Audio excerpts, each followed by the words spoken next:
The League of Women Voters has two basic functions. One is we do studies, and based on those studies and agreement, we take action. And we have a separate arm, which is our voter service arm of the League, and that is independent of action that we take.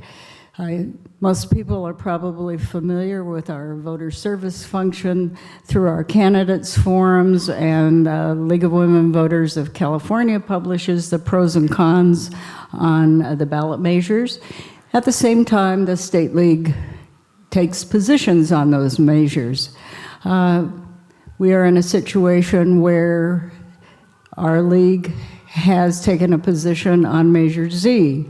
But this forum is specifically to develop or to present the pros and cons. It's a voter service forum. Over the weekend, the opponents to Measure Z declined to participate because they were concerned about the league having taken a position and did not fully understand our voter service function.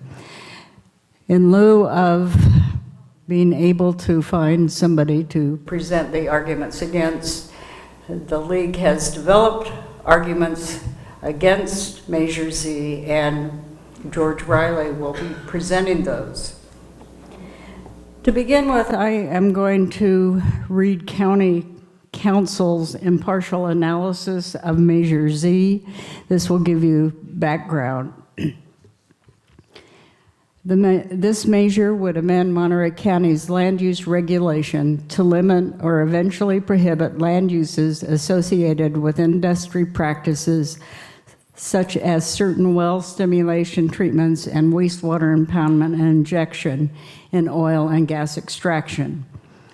The full impact of the measure is uncertain because it is not known to what extent all such practices are either utilized or necessary to recover oil or gas in Monterey County. The measure would eventually prohibit many well stimulation treatments, which includes hydraulic fracturing and acid well stimulation, which enhance oil and gas extraction. Also, drilling directly produces mostly water, but water re-injected as part of a well stimulation treatment, also may return to the surface. The measure defines both as wastewater. The measure would eventually prohibit using land for impoundment and injection of wastewater, but it appears the measure allows wastewater to be treated and then injected or impounded in pounds and allowed to percolate. The measure would prohibit drilling new wells. However, because a stated purpose of the initiative is to prevent expansion of oil and gas operation, it appears that the prohibition applies only to drilling wells exceeding the number operating at the time the measure becomes effective and would permit replacement wells. It is uncertain if the measure would be preempted by state law, which exclusively regulates drilling operations underground. Monterey County retains land use regulation on the surface, but it is unclear whether local land use regulations impacting how wells are operated below ground are valid.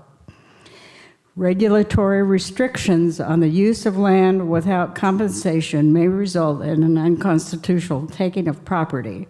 It is unclear whether the measure results in a taking.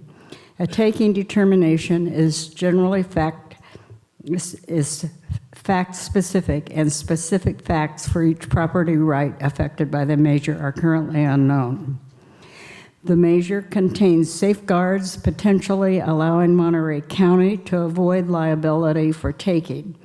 A 5-year amortization period, up to 15 years based on specific findings, is available only for land uses in support of wastewater impoundment and injection, but it is uncertain whether such period is sufficient to avoid a taking. The measure allows the Monterey County Board of Supervisors, after a hearing, to determine if a taking has occurred, and if so, grant an exemption in order to avoid liability. Although such a determination would be subject to a court challenge, the measure appears to allow the board to grant an exemption after the fact if a court finds a taking. Our first speaker is James Eggleston, who will be speaking in favor of the Measure Z. He recently retired after 40 years of practice as a labor and civil rights attorney, former general counsel for several unions, including the California Nurses Association and National Nurses United. He has written ballot initiatives and litigated many issues involving ballot measures. He moved from Logan to the Central Coast a little over a year ago and is a homeowner in Oak Hills. Welcome, James. Thank you very much. I have to say I'm very privileged to be here. I'm the very proud son of a longtime activist in the league. And if my mother was still living, she'd be here today working every one of you for not only a yes vote, but for more. As was mentioned, we just moved down to the Central Coast, and my son and granddaughter, my son Grady and granddaughter Kenna, live in Oak Hills. And that's actually why I'm here. For them, their children and grandchildren, because I'm very concerned about these reckless oil industry practices that are endangering our water supply. Now, it has been said that this industry has existed here for 70 years and the sky hasn't fallen. We can't wait anymore because it's about to, and we'll talk a little bit about that. Let's talk about the industry a little bit. Oil and gas industry in Monterey. That's what the Salinas River looked like in 1947. That's what it looks like today.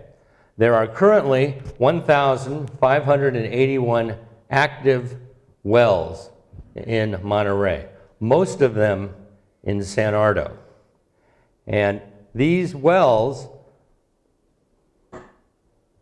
rely on steam injection and hot water injection for the most part.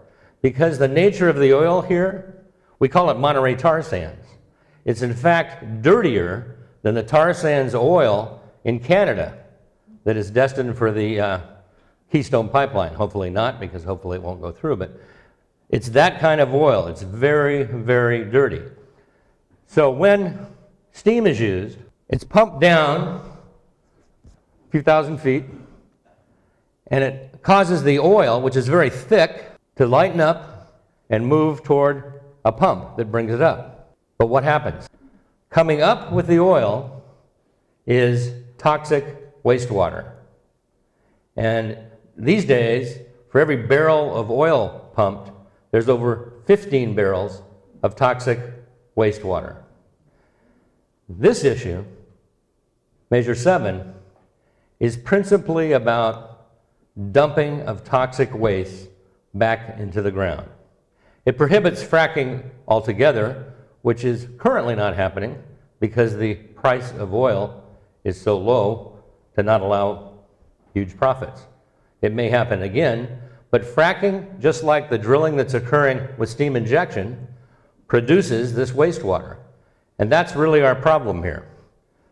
Oh, let me mention something about the oil industry, because there's been a lot said about the apocalypse to the industry coming up. We're talking about, in this initiative, regulating only the oil producers. Whatever you might say about the effect of the initiative, it is only on the oil producers. There's over 100 gas stations in Monterey County that sell a lot of gas and pay sales taxes. There's petroleum wholesalers and retailers. This is the refined product industry, and that's most of the oil industry in terms of jobs and taxes. The actual jobs involved in production are extraction jobs. This is from the last quarter of last year. You'll see that mining, quarrying, and oil and gas extraction was responsible for only 267 jobs. In fact, it's about half of that if you just go to oil extraction. Less than 0.1% of Monterey County employment, as compared to our premier industries, agriculture, accommodations and food service, and health and social assistance, and some retail trade. Those industries are the ones, along with the people, that are threatened by these oil industry practices. The only taxes that oil producers pay are property taxes based on the profits of the previous year from their oil extraction. They pay about 1.5% of Monterey County property taxes, but the total of Monterey property taxes is only 14% of the total county revenue. So when it comes to the bottom line, less than 1/10 of 1% of the revenue of Monterey County comes from these oil producers. This is our problem. These oil companies, and you may know about Chevron. The other one is called Era Energy, but that's just a corporate front for Shell Oil, which owns 48% of Era, and ExxonMobil, which owns 52%. Our problem is they are dumping dangerous chemicals into our groundwater. Now, there's a dispute from the oil industry that it's not dangerous because nobody's gotten sick yet. They deny contamination in the face of overwhelming evidence of contamination of these aquifers. And in fact, last March, in some celebrated legislative hearings, Mr. Bishop, the Chief Deputy Director of the State Water Board, said, "We believe that any injection into these aquifers has contaminated those aquifers." Now, what we're talking about in this oil production, the steam injection oil production, after the water comes up, they separate the oil from the already toxic wastewater and using lots of solvents and chemicals, and then dump about 75% of it back into the aquifer with wastewater wells. There's 44 of them. Most of them are illegal because under the federal Clean Water Drinking Act, oil companies cannot inject toxic wastewater into aquifers unless they receive a specific exemption from the Environmental Protection Agency. These companies are seeking exemptions, but they really don't care about the law. They continue the practice. Every day they pump that dirty water, that toxic waste, into our groundwater supplies, and they don't have an exemption. Oh, that's a graphic that Luana came up with, and it's pretty graphic. So, this is how much? 13.8 million gallons of toxic waste every day is produced. After they treat it and separate it and make it even more toxic, they dump it, and it's 10.3 million gallons. Every day, 10.3 million gallons. What's in this? This is not your sparklets drinking water. This is this stuff. Now, you can say all you want about nobody getting sick yet, but you take one shot of this and you're going to be very ill. You take a few more shots, you may get a chronic disease. And you drink the whole pint, you may end up with cancer. That's how bad these materials are. Proven carcinogens. Proven. Very harmful substances. So that's what's in here. That's what's in 10.3 million gallons of toxic waste that they're injecting into our protected aquifers every single day. Now, here's another problem. You may have learned about the Oklahoma earthquakes. It's an interesting case, Oklahoma, because until 2008, there was never an earthquake in recorded history, ever. And then the new enhanced drilling and fracking techniques were employed, and they've had over 750 earthquakes since 2008. As compared to here, where we're in a very seismically active zone, and I'm sure looking at many of you, you've already suffered through earthquakes. In Oklahoma, the scientists are now saying, and this takes a lot of research, the U.S. Geological Survey scientists are saying that the last earthquake, the 5.6 magnitude earthquake felt in 4 states, was directly linked to the injection of toxic wastewater. Now, whether it's fracking or steam injection drilling, both processes push up this wastewater. And this is our concern because so much of it is being deposited into our underground aquifers.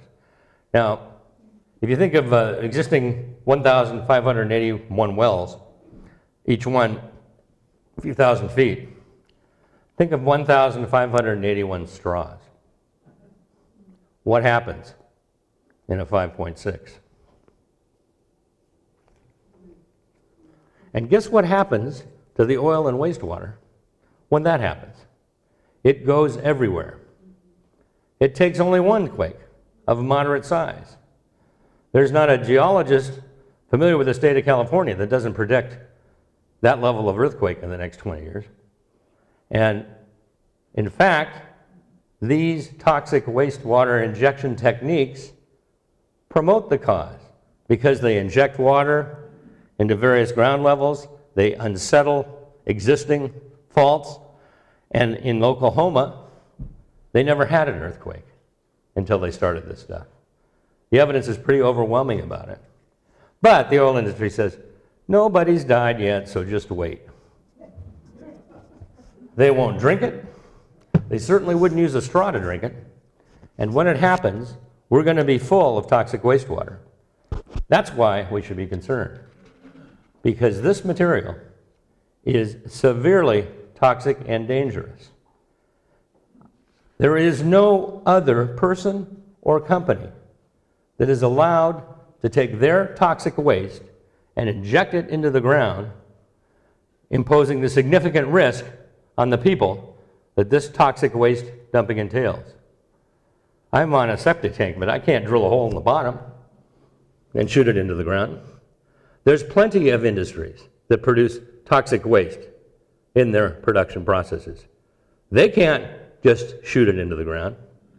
The oil companies exclusively have gained the right in some places, or the ability in other places, to do this. It's simply a matter of whether a company that makes all this profit, and we're really talking about mega trillion-dollar global corporations here. The 3 oil companies involved here made $23 billion last year. Not enough, though. They want to keep doing it. So we're really talking about what is it that should be done when an industry dumps its toxic waste into our valuable public resources. And what studies are finding now, a new one came out from Stanford recently, that the deep water aquifers in California offer great hope for the future. As you all know, having studied it, our water crisis is going to get much worse. And the scientists are now looking at these very deep water aquifers as a source of potential water down the line. Once they're poisoned, the damage is irreversible. Once they're contaminated, they will not be able to be used. And once they're contaminated and an earthquake happens, it will affect our water resources. The Salinas River, by the way, flows uphill. From the bottom of San Ardo Canyon, all the way up through Salinas and into the Monterey Bay is where this poison will be carried. It affects the entire county. The toxic wastewater injection that we're talking about, having been prohibited by law and the oil companies having ignored the law, is something we have to deal with as people. Because as much as we would like to rely on our federal and state regulators, they have dropped the ball significantly. We need to proceed. What does Measure Z do? Very simple things. Bans fracking, limits expansion of oil and gas production, and phases out toxic wastewater injection. Citizen action is required because the government's not helping us. What does it not do? And here's the root of the matter. This measure does not shut down oil production at all.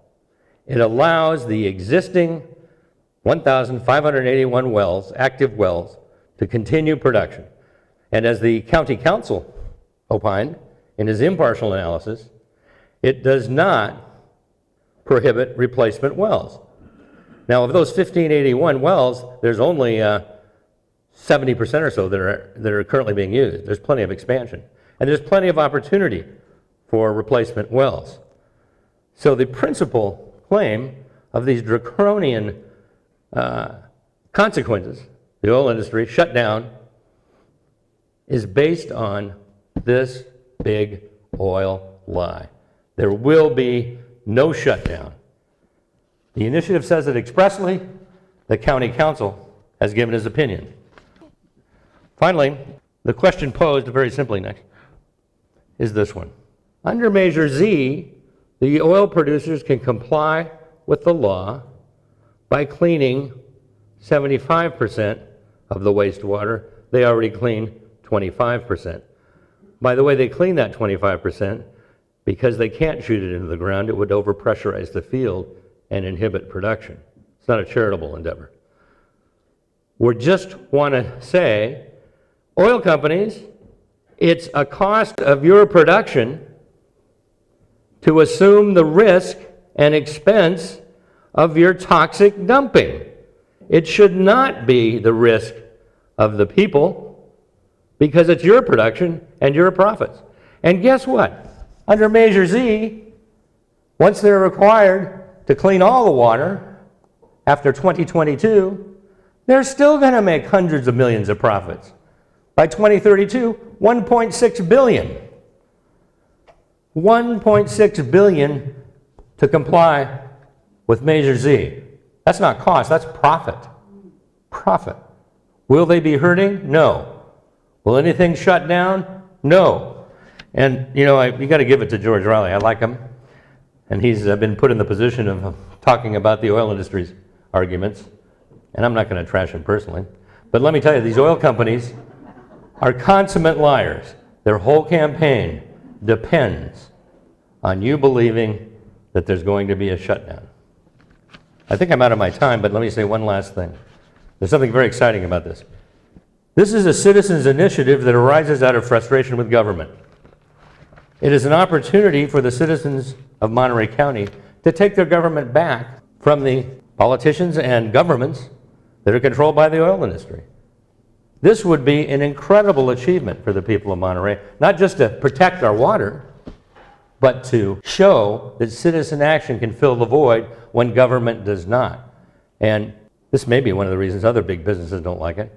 If this one wins, guess what? The people won't forget. We'll go on to the next one. Thank you. Don't drink the water.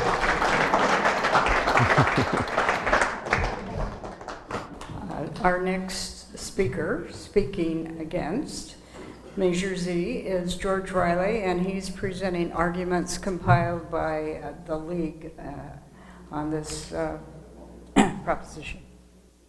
George?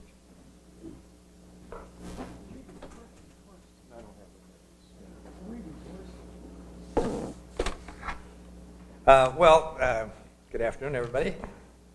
I am in the position of presenting information and from two sources, largely from research that the League did as well as research on the No campaign. So there are two sides of this. But I will not be representing the No side. So I just want you to know the difference, that I'm presenting.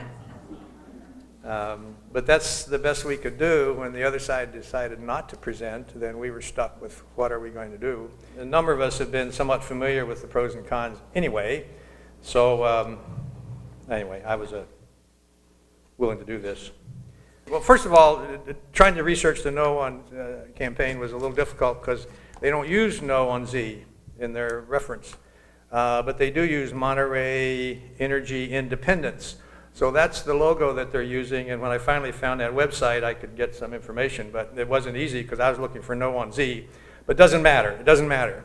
This is what they said.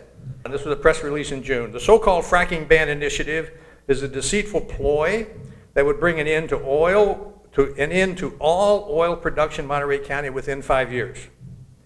Today's actions are not about hydraulic fracturing. The drilling technique is not used anywhere in Monterey County. The intent of anti-oil activists is to bring an end to nearly 70 years of safe oil production in Monterey County, to endanger thousands of local jobs, and to dry up millions of dollars in local tax revenue that pays for schools and public safety. So that's their press release. So let me go on with a lot of the material that comes from their campaign. Measure O is a deceptive, deeply flawed ballot initiative that will hurt Monterey County families, will have a devastating consequence for crucial county programs like education, police, and fire because of the loss of revenue. Measure Z will shut down the local oil industry. Oil production would cease. Yet the industry has a 60-year history of safe and responsible operations. There is no history of spills, environmental degradation, water contamination, or other types of damage. To quote a Dr. Steve Bolin, I think he's not clear the source of him. I think he works for a state agency in the oil and gas regulation. Is what? He works for Dogger. Dogger, okay. To quote Steve, okay, Bolin from Dogger, to be clear, no contamination has been found related to oil and gas operations. That's a quote. No contamination has been found. So the campaign's also claiming that the Yes campaign is using scare tactics and riding a wave of alarmist publicity about fracking in Oklahoma. Oklahoma is not California. Monterey County does not have fracking. Measure E is based on a falsehood and is misleading. There are no hydraulic fracking operations in Monterey County. But I think the Yes side admitted to that as well. But Measure Z will shut down the oil and gas industry. It will eliminate 1,941 jobs. A little different than what you just heard. Be a much larger loss of jobs.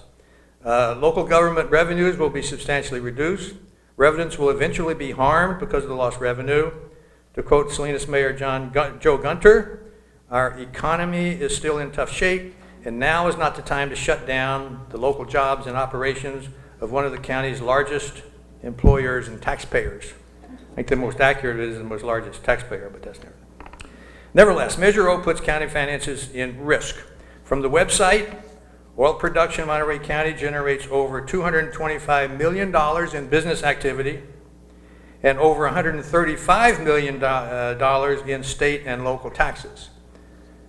From the county auditor, which has also issued a report, that Ballot Z, if approved, would prospectively impact Monterey County revenues and expenditures on the many operations that it currently undertakes. And the impacts are as follows. Property taxes are affected by the price of oil, so there are highs and lows in terms of the range of taxes that are being paid. But over the past 10 years, the amount of taxes that the oil industry has paid into the county, general public services. Public services, by the way, include schools, cities, the county, of course, and special districts. So this money supports all these public agencies. But over the past 10 years, the property taxes paid by the oil industry locally ranges from $2 million to almost $9 million. So there's a $2 million to $9 million range in terms of potential lost revenue. The decrease in oil extraction would have a negative effect on financial activity due to fewer jobs. By the way, the auditor cites 730 jobs as opposed to the industry citing 941. And the lost wages related to those lost jobs. Measure Z opponents expand on this report by adding additional economic impacts. There's also $186 million economic activities in general. I think I mentioned that. These economic impacts will hurt everybody. Schools will be hit the hardest. Schools actually are the largest source of, they take the largest chunk of property taxes in the county, almost half, as well as schools, cities, counties, and special districts. According to retired fire captain Mike Castros from Carmel, quote, Measure Z will drastically reduce funding for fire and police protection.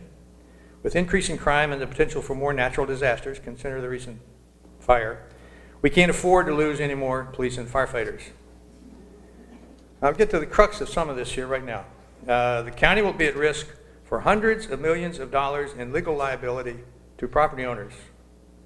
And the county will be forced to spend millions of taxpayer dollars to hire lawyers to defend lawsuits related to Measure Z.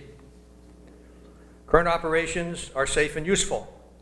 According to the industry, there's been no claim, as I quoted earlier, no claim of contamination from an existing operation. Oil extraction, already described oil extraction using the cyclic steam generation. 1/3 of the wastewater is reclaimed tertiary levels and is used as percolating ponds. Now don't belittle the percolation ponds. They recharge the Salinas Valley groundwater basin.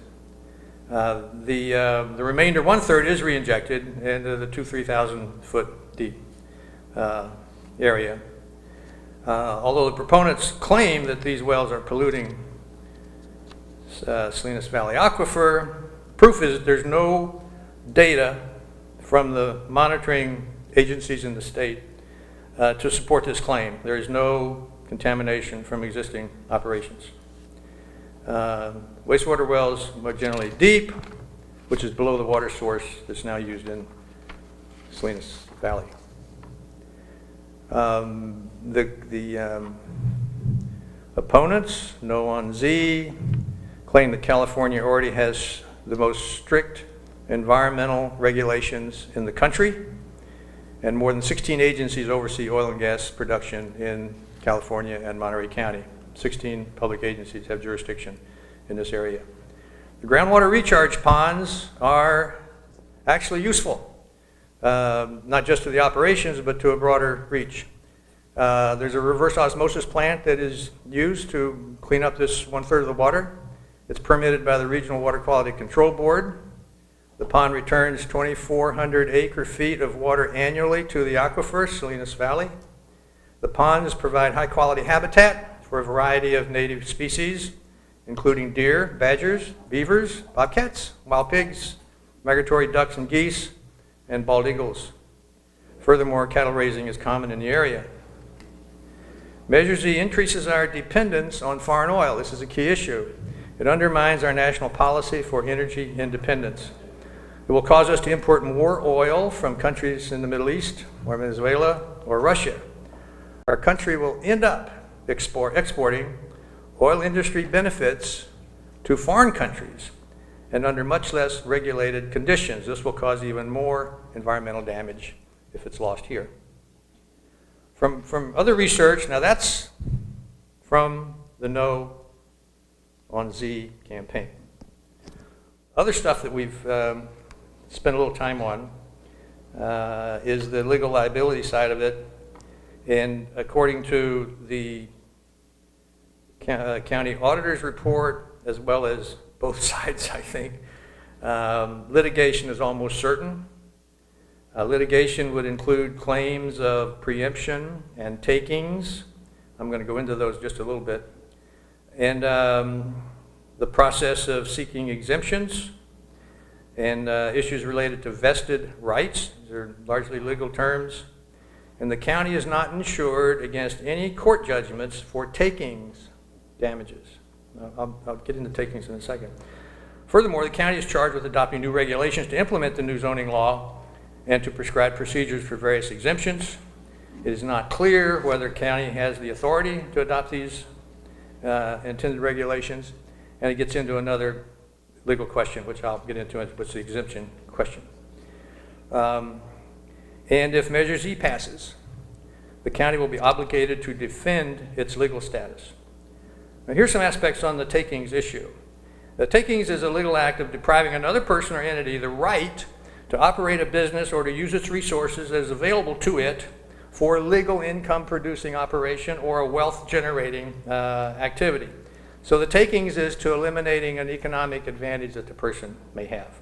A regulatory taking is when a government regulations, which would be Measure Z, limits the use of private property to such an extent that it effectively deprives the property owners of a reasonable economic use of their property. Even though they still have title to that property, they don't have access to it. The takings damage are payments to a property owner who has proven it has lost or will lose income or value from the new law. So expect takings litigation if this passes. The vested rights doctrine is applied largely to zoning law. I'm not an attorney, so I'm expecting that the other side he is an attorney. But if I'm wrong, he can clarify this or address it if he wants to. The vested rights doctrine, as I understand, it allows an owner developer to proceed because you have a vested right in something and you've proceeded in a legal process that is the current law. If you're in the process of gaining a right or a permit to do something, and in good faith you're pursuing this, and then along comes a proposition like this, and it interferes with what you're doing, the innocent party has the right to claim vested rights and therefore the right to continue with that intended use even though there's a new law in place. That's likely to be litigated. The preemption doctrine is simply a doctrine where by a higher jurisdiction, and this has already happened in our county, by the way. Just because I know a little bit about water, the state has ruled that the county ordinance for local ownership of desal has been preempted by the state authority by a larger a higher level jurisdiction to preempt the county law on that. So this has already been played out in one. It's not finally litigated completely, but that's the direction it's going. But that would be the case here too, which was mentioned I think earlier, that a lower jurisdiction like the county may not have the authority to implement this, or at least it will be litigated in the future. But recently, 2014, 2015, Senate Bill 4 was co-authored by Senator Bill Monning, was signed by the governor in 2015. It prescribes some new regulations for the use of, well, drilling and the Dogger-related activities, oil and gas. And it required a study, and it required some new regulations. The new regulations concern well integrity, monitoring and testing, groundwater and seismic testing, disclosures of chemicals, and so on. So there is some state law already in place that applies to this operation, and the no side claims that it's not necessary to have this because they're already adequately regulated. But the public information that was released from the study that was required under SB 4 said that there's a vast majority of oil stimulation. Most of the fracking in California occurs in 4 oil wells in the San Joaquin Valley. California experience with hydraulic fracking differs from that of other states. Well, that's the fracking issue. Also, because California wells tend to be shallow and the reservoirs more permeable. I don't quite understand that. Anyway, there were some various study conclusions, but a couple more here that are more relevant. No reliable estimates exist of potential oil production using hydraulic fracking in the deep Monterey Formation source rock. No reliable estimates exist of potential oil production using both fracking and acid stimulation. So there's no estimates going forward. Good management and mitigation measures can address the vast majority of potential direct impacts. This is the conclusions that are made by this study. The report found no documented instances of fracking or acid stimulations directly causing groundwater contamination in California. No report found documented instances of groundwater contamination in California from fracking directly or acid stimulations. It also acknowledged that there have been only a few studies in this area. And the report also concluded that there's insufficient data to determine if there's a relationship between fluid injection, wastewater injection, and California's earthquakes. But in conclusion, the campaign basically makes these points. Measure Z, the yes people, makes claims that cannot be backed up with facts. It engages in exaggeration and falsehoods. Measure Z will shut down the oil industry. It will cause a loss of over 1,000 jobs. It will cause a loss of substantial county revenue. It will cause a loss of millions of dollars of economic activity. It will cause reduced public services. It will undermine other economic advantages that the industry provides to this county. It will cost millions of dollars in litigation. It uses experiences elsewhere, like Oklahoma, that do not translate to Monterey County. The harm and hurt today will not be worth the speculation about tomorrow. I'm done. Thank you. Going to open this up to questions and not comments. We're trusting that you will respect the question so we don't have to have written cards. So, Kate. Am I drinking contaminated water? Are these aquifers being tested? And when were these tests done to show that our aquifers are contaminated? The question relates to whether our existing groundwater aquifers are currently being polluted. There's 2 parts to that question. One is, what aquifers are we talking about? The ones that are threatened by these oil practices are the deep groundwater aquifers, not the shallow one we're currently drinking out of. However, DOGGR, the state agency that is responsible for initiating the exemption process, considers injection through our current drinking aquifers and into deep aquifers is contaminating those aquifers. Now, it's true there hasn't been a definitive study because there hasn't been monitoring. There's been self-reporting by the oil industry, and they report no contamination. That's what they do. But the real question then is, do we wait for Flint, Michigan? Do we wait? Some of you may remember Love Canal. Do we wait for that to happen? Because when that happens, it's over for us in Monterey County. The question is, will the risk of contamination be placed on the people, or will the expense of prohibiting contamination be responsible for the ones producing it? Will the toxic waste be treated by the toxic wasters? My understanding on the no side is that there is some monitoring. The question is what's adequate monitoring, but there is some monitoring going on. There is some data because the state does evaluate this. The question is what's adequate, perhaps, but there is some monitoring data available. Sylvia. There's some discrepancy on the amount of water, that wastewater that gets injected. The question is what, there seems to be discrepancy in terms of the wastewater that is reclaimed and re-injected into the Salinas Valley groundwater basin between what each speaker said. So, George? Well, I stand corrected. I agree. It's 1/4 treated. Okay, well, I'm not exactly sure. It's more is injected than treated. 1/3 of the toxic wastewater produced is run through reverse osmosis. There's a 75% recovery rate. So 75% of the treated water is used for beneficial agricultural purposes, which is great. We endorse reverse osmosis. They just ought to do it to 100%. But the remaining amount, plus the toxic wastewater that wasn't treated, is re-injected, and that amounts to over 75% of the total toxic wastewater. Betty? A few years ago, didn't San Benito County pass some kind of a county ordinance regarding fracking? The question is, San Benito County has adopted an anti-fracking initiative, and the question is, have any lawsuits been filed related to that initiative? Yes, and it's an ordinance very similar to this one, by the way. And it was met with the same political opposition that it would shut down the industry. San Benito County was sued on a takings lawsuit. It was dropped because it was without merit, and San Benito did incur $600 in filing fees expenses. Diane? George, do you know whether the oil industry has considered cleaning up 100% of the wastewater?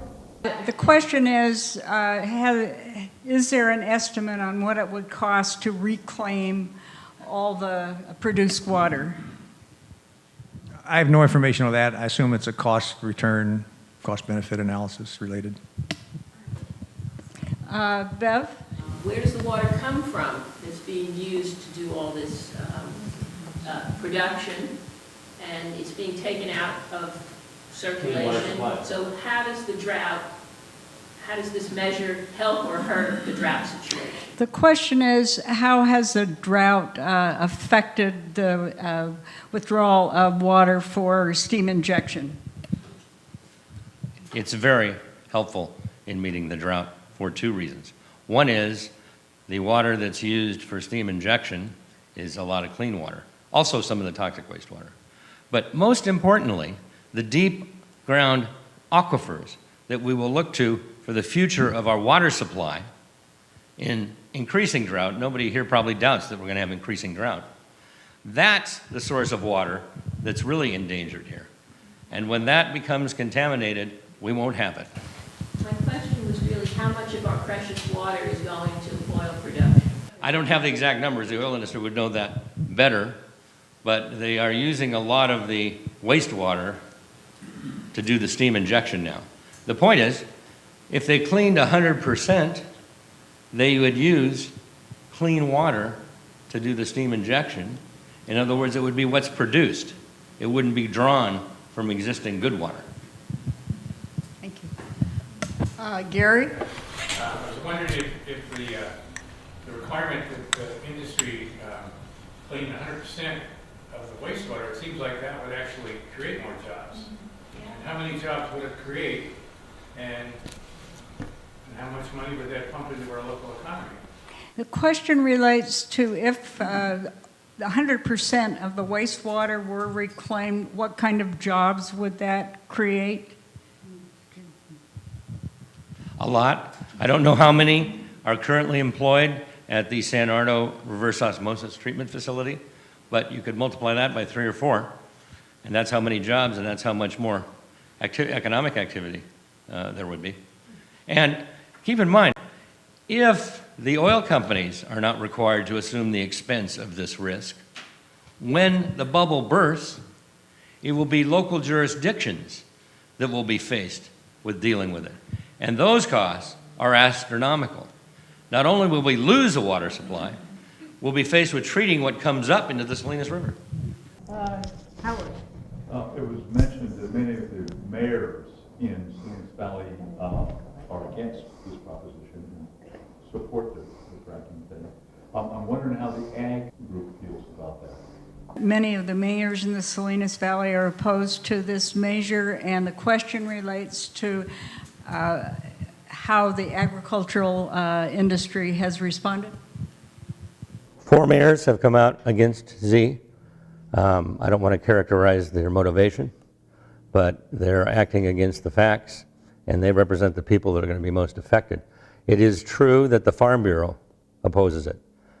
That's a decision made by Farm Bureau executives who have, frankly, big business interests in their corner.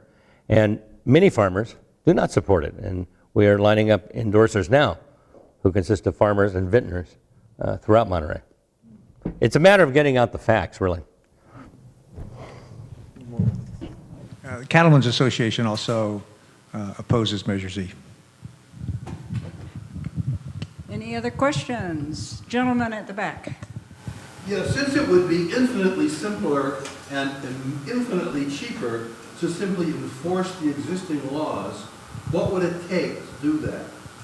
The question relates to what it would require to enforce existing laws. Well, existing laws don't do what Measure Z does.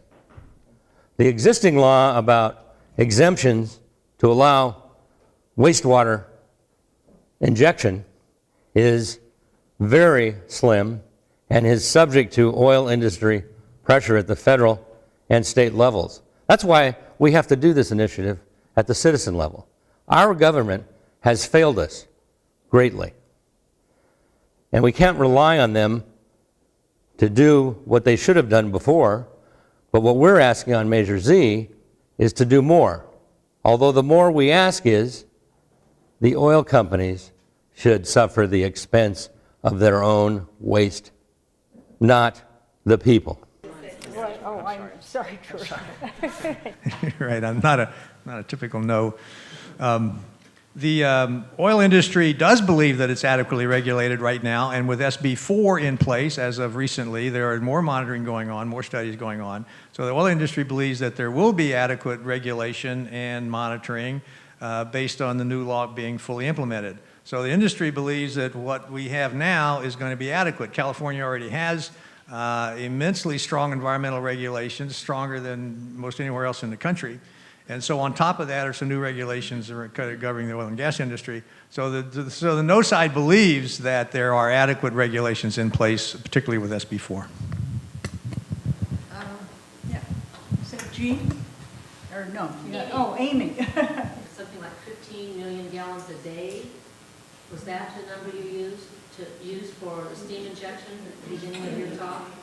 The wastewater produced is 13.8 million gallons a day.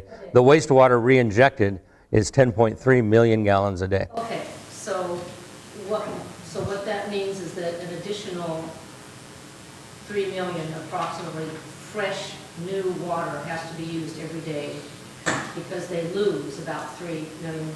Well, that's a different calculation because the clean water they use in steam injection is different than the wastewater that's produced. So I can't tell you for sure how much. Millions of gallons, yes, but I can't tell you how much. Can they reuse the wastewater that's produced? Can they just continuously reuse that? The question is, why can't the industry use all wastewater for injecting for steam generation? Is that? Yes, they easily could, and particularly since they would have the facility under this ordinance to clean it all. They can use it for beneficial agricultural use, they can use it for re-injection. They don't have to clean it to re-inject it. Well, frankly, to do their steam injection, it can't be entirely wastewater, because when you heat this wastewater to such a degree, hundreds of degrees, it produces other toxics. So some of it they do have to clean. There's different processes. For example, when they sort out oil from wastewater, they use a lot of solvents to do that. That creates problems in the wastewater, gets the oil clean enough to sell. Richard, last question here. The Board of Supervisors ordered an economic report on the measure. Has that been finalized and produced? They decided not to. Oh, they decided not to? No. And the industry commissioned their own economic report, which has been cited many times for the Armageddon scenario. There's a rebuttal economic report coming out from Protect Monterey County next week that will be widely distributed. What report did you say first? The industry's report has, and that's where all these terrible numbers come from. The sky is falling report. The industry does have a report. It's not on their website yet, but I understand it's pending, coming. Similar to what the yes side, it's pending, coming. So those will be contending arguments soon, I guess. The auditor did release a report, and George summarized some of the findings from that, and we do have that available if you'd like to see it. I am going to close the discussion and give each side a chance to have closing comments. George? I do think the threat of litigation is probably the most serious threat of all on the horizon if Measure O passes. There is a considerable amount of work required at the county level to create implementing regulations regarding this.